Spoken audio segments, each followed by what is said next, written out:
Vous souvenez-vous de la colonne de chars arrivés à Kiev il y a un an? Ce sont les drones qui les ont détruits en lançant des grenades sur leurs tourelles.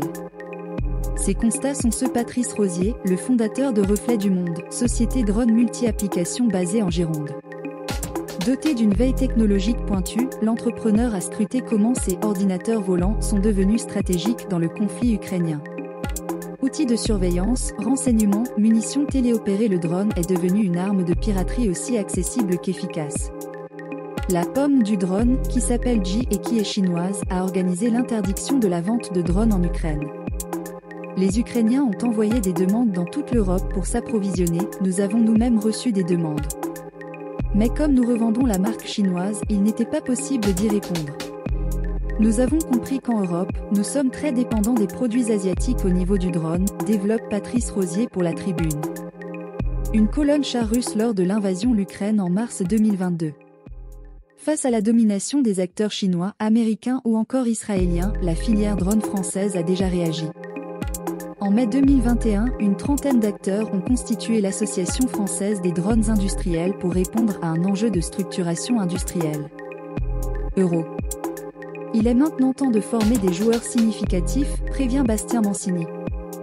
Le président Ladif et la Société toulousaine de l'air ont présenté ces enjeux au SOFIN, salon international dédié à l'innovation de défense qui se tient du 28 au 30 mars près Bordeaux. Jouer seul nuira à l'ensemble de ce secteur, selon une étude Levitat Capital de décembre 2020, les perspectives du marché devraient exploser au cours de la prochaine décennie à l'échelle mondiale. 3 secteurs sont concernés: les entreprises, la défense et la logistique. Avec 34 milliards de dollars de potentiel économique, les États-Unis représenteront le premier marché en 2030, devant l'Asie et l'Europe.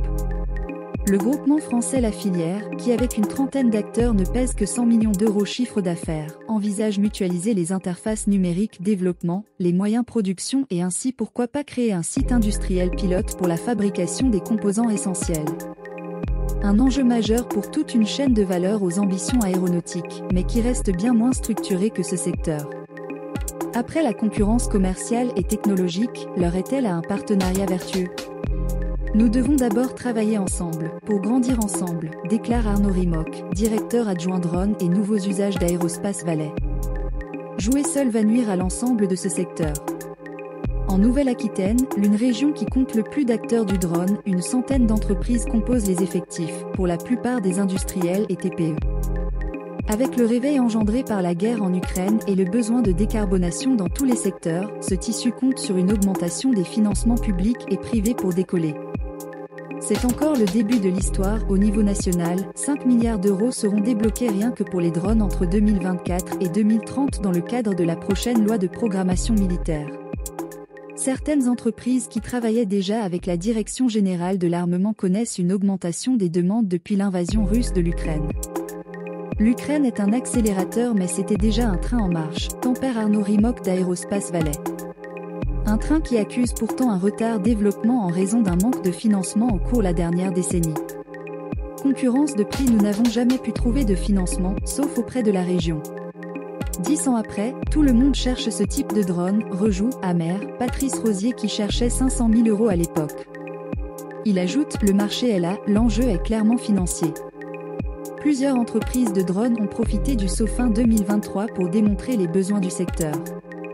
Reflet du Monde travaille sur la cybersécurité des systèmes d'exploitation des drones en créant son propre pilote automatique. Cette autonomie est un impondérable pour dépasser la domination sino-américaine en matière de logiciels. Il faut avoir des systèmes qui garantissent une protection contre le piratage informatique, vise Bastien Mancini.